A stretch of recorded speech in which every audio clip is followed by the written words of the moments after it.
देखें, इस बात में कोई दो राय नहीं कि ये इख्तियार कुल्ली आइन के मुताबिक वज़ीर आज़म पाकिस्तान के ओहदे के पास है। चीफ एग्जीक्यूटिव, उन्होंने इसका फैसला करना है। अब यहाँ पे इमरान खान साहब की जो रिजर्वेशन है वो इस बात पे नहीं है कि शहबाज शरीफ साहब एज अ वज़ीर आज़म ये फैसला करेंगे। दूसरा नुक्ता यही है कि एक ही है कि पाकिस्तान से बाहर जाके मुल्क के इतने बड़े फैसले वहां करते हैं, उसको कंट्रोवर्शियल बनाते हैं, उसको जो है वो महवर तनकीद बनाते हैं, लोग उस पर बेशुमार वीलॉग्स कर रहे हैं, ये कर रहे हैं, वो कर रहे हैं। ये एक जिम्मेदारी वाला काम है, उसको आप संजीदगी से लें। और दूसरा, बेशक वो आपके बड़े भाई हैं, बेशक वो इस मुल्क के वज़ीर आज़म भी रहे हैं, लेकिन इस वक्त वो मुल्क से फ्यूजिटिव हैं, वो मफरूर हैं और अदालतों को मतलूब हैं और वो मुजरिम हैं, सजा याफ्ता हैं। अब अदालत में उनके केसेस खत्म होते हैं, उनको रिलीफ मिलता है, वो एक अलग बात है। इस वक्त वो मतलूब हैं। एक वो शख्स जो मफरूर है, वो फैसला साजी में एक बुनियादी किरदार अदा कर रहा है मुल्क के एक बहुत बड़े फैसले की। तो ये चंद नुकात इमरान खान साहब ने पेश किए हैं जिसपे उनका एतराज है, हमारी जमात का एतराज है। जहां तक मेरिट का जो आपने पूछा सवाल में, एक हिस्से में आपने मेरिट की भी बात की, देखें इस बात में कोई दो राय नहीं कि जितने भी 6, 7, 8 जितने भी हमारी सीनियर हाई कमांड जो मिलिट्री की है, वो उस पेडेस्टल पे जब पहुंचते हैं एज ए लेफ्टिनेंट जनरल, तो उनमें से किसी में भी सलाहियत होती है कमांड करने की। अब उसमें चूज करना होता है बेस्ट ऑफ द बेस्ट। अब इन लोगों का मुझे नहीं पता, जो हुकूमती लोग हैं, जो इम्पोर्टेड सरकार है, इनका क्राइटेरिया क्या है। हमारा तो यह है कि उसमें जो सबसे ज्यादा काबिल है, सीनियोरिटी भी उसमें एक बहुत बड़ा फैक्टर है, लेकिन वो सबसे बड़ा फैक्टर नहीं है। कुछ और भी चीजें हैं। एक बहुत बड़ा फैक्टर है कि जिसमें सलाहियत ज्यादा है, जिसकी परफॉर्मेंस कैपेबिलिटी ज्यादा है, वो जाहिर वज़ीर आज़म पाकिस्तान के पास वो सारी मालूमात आती हैं, मेरे पास या आपके पास तो नहीं आती। तो उन्होंने उसको जज करना होता है, उसमें जो बेहतर आपको नजर आता है वो औरों से ज्यादा बेहतर। ये इसमें ये नहीं है कि बाकी जो है खुदा न खास्ता उनमें सलाहियत नहीं है और उनमें से आपने किसी एक अच्छे को चूज करना है। बेसिकली अच्छों में आपने बेस्ट ऑफ द बेस्ट को चूज करना है। तो मेरे ख्याल में तो हमारी जो मेरिट की क्राइटेरिया है वो तो यही है कि सीनियोरिटी भी एक फैक्टर है, लेकिन साथ साथ उनमें और भी जो कैपेबिलिटीज हैं। साहब जब ये बात करते हैं ना कि नवाज शरीफ ऐसे आर्मी चीफ को लगाना चाहते हैं जो उनकी मदद कर सके, जो नवाज शरीफ की मदद कर सके, तो इस वजह से मामला और ज्यादा मशकूक और कंट्रोवर्शियल बन जाता है कि इस बात से इमरान खान की क्या मुराद है।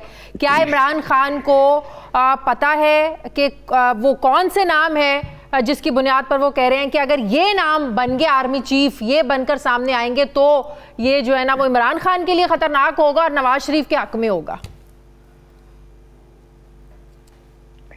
देखिए ये तो खान साहब ने इसका जवाब तो खुद ही दे दिया है और उसके बाद तो इस पे मेरे ख्याल में कोई बहस ज्यादा नहीं बनती। जब उन्होंने ये कहा कि मेरा कोई फेवरेट नहीं है, लेकिन आप मेरिट पे करें जो सबसे ज्यादा बेहतर हो, तो वो तो बात ही वहां पे खत्म हो जाती है। लेकिन फेवरेटिज्म को नवाज शरीफ के साथ तो जोड़ रहे हैं ना कि नवाज शरीफ ऐसे आर्मी चीफ को लगाना चाहते हैं जो नवाज शरीफ की मदद करे। फेवरेटिज्म को उधर तो जोड़ा जा रहा है ना, तो मामला तो ऑटोमेटिकली कंट्रोवर्शियल बना रहे हैं। देखें वो नवाज शरीफ साहब के हवाले से उन्होंने बात की है कि जाहिर है मियां साहब की कोई अपनी पसंद नापसंद होगी, लेकिन खान साहब की कोई पसंद नापसंद उसमें नहीं है। जो भी उसमें आएगा उनका एक्सेप्टेबल है क्योंकि सारी केपेबल लोग हैं। तो आप समझते हैं, लेकिन हम पिछले 4-5 रोज से देख रहे हैं कि एक बार फिर से आर्मी चीफ की तैनाती को लेकर इमरान खान साहब बात कर रहे हैं। उससे पहले हमने देखा कि इमरान खान साहब सिर्फ नए इलेक्शंस की डेट मांग रहे थे, अब आर्मी चीफ की तैनाती को लेकर भी बड़े वो सवालात उठा रहे हैं। 28 नवंबर के बाद क्या आपको लगता है कि ये हालात नॉर्मल हो जाएंगे? इतनी ज़्यादा जो एक इंस्टेबिलिटी हमारी सियासत में चल रही है ये भी ख़त्म हो जाएगी? इमरान खान साहब का एक जो जारहाना अभी उनकी एक सियासत जो वो लेकर चल रहे हैं, इसमें भी कुछ कमी आएगी?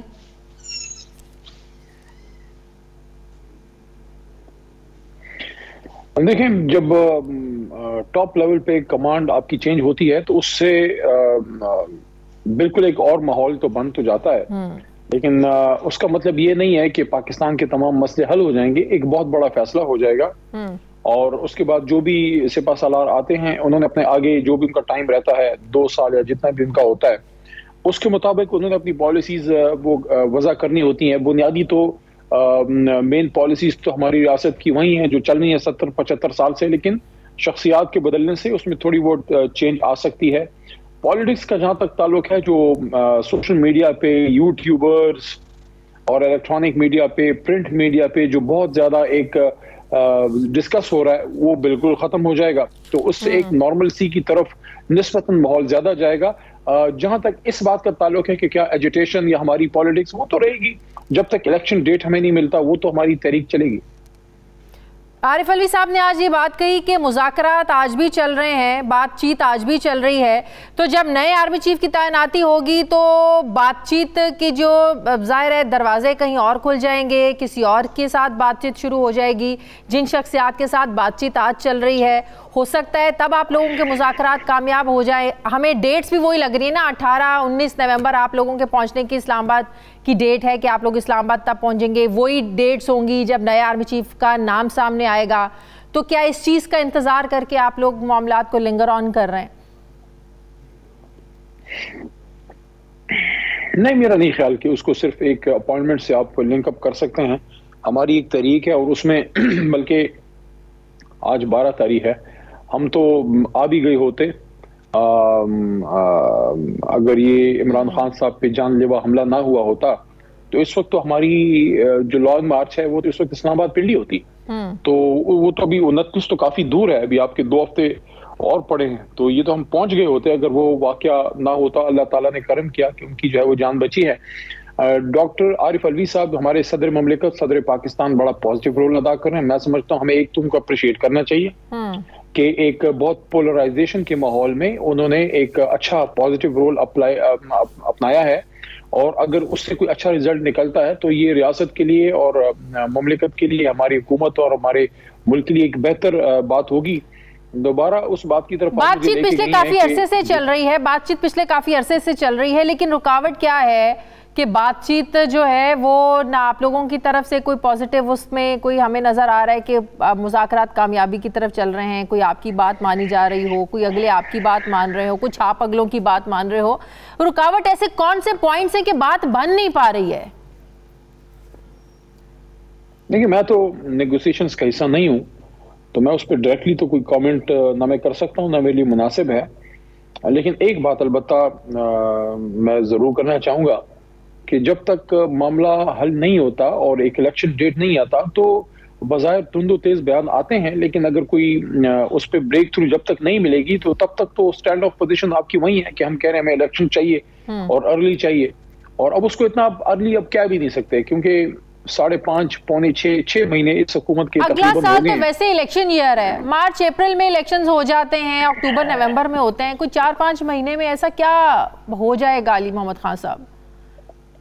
देखिए, यही मैं अर्ज कर रहा हूँ कि हम अर्ली इलेक्शन जो कह रहे हैं वो it is not that early any more. इस तरह अर्ली भी नहीं है। तो अगर 2-3 महीने पहले हो जाता है तो उस पर इम्पोर्टेड हुकूमत को भी ज्यादा एतराज नहीं होना चाहिए। अगर वो ये कहते हैं कि नहीं हमने अपना वक्त पूरा करना है तो उस पर हमारा सबसे बड़ा एतराज ये है कि आपका तो वक्त है ही नहीं, आपका तो वक्त स्टार्ट ही नहीं हुआ, क्योंकि आपके पास ना मैंडेट था, ना इखलाकी, ना कोई कानूनी उस तरह से जवाज था। यहाँ जो है एक बैनुल अक़वामी इशारे पे सारा कुछ हुआ है।